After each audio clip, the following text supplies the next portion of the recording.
மக்களே, செஞ்சிலிருந்து நான் செல்வராணி பேசுறேன். தீபாவளிக்கு போயிட்டு என் பசங்க பட்டாசு வாங்கிட்டு வந்துருக்கானுங்க. பாருங்க மக்களே, ட்ரெஸ் வாங்கிக்கோங்கடா அப்படின்னு சொல்லி அவங்க அப்பா கேட்டதுக்கு பட்டாசு தான் வேணும், நாங்கள் போய் பட்டாசு வாங்கிக்கிறோம் அப்படின்னு சொல்லி போயிட்டு இப்போதான் பட்டாசு வாங்கிட்டு உள்ள வந்தானுங்க.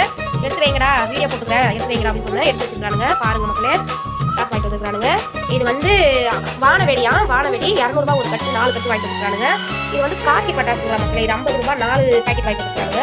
இது வந்து லட்சுமி வெடியா, இது 350 ரூபாய். இது 1000 வாலா, இது 1000 வாலா 800 ரூபாய். இது வந்து அவுட்டுங்களா மக்களே, இது அவுட்டு 400 ரூபாய். இது வந்து பெரிய கம்பி மட்டா வாங்கிட்டு வந்துருக்காங்க, எனக்கு வாங்கிட்டு வந்துருக்காங்க பசங்க. இது வந்து 7 கலர் இருக்கு, நைட்ல வெடிக்கிறது தான் வாங்கிட்டு வந்துருக்காங்க. நிறைய பட்டாசு வாங்கிட்டு வந்துருக்காங்க. 2 பெரிய பசங்க ஆளுக்கு 2 கட்டு வான வெடிக்க வாங்கிட்டு வந்துருக்காங்க, 4 கட்டு. இது வந்து ஏன வெடி, இதுல வந்து 10 பீஸ் வாங்கிட்டு வந்துருக்காங்க. இது 350 ரூபாய் 10 பீஸ். மிளகா வெடி, ராக்கெட்டு, ரெயின்போ. இது வந்து பட்டாசு வெடிக்கிறதுக்கு வட்டி போல மக்களை இப்பதான் பாக்குறாங்க, வட்டி வாங்கிட்டு வந்துருக்காங்க. பாருங்க மக்களே, இந்த வீடியோ பிடிச்சிருந்தா லைக் பண்ணுங்க மக்களே.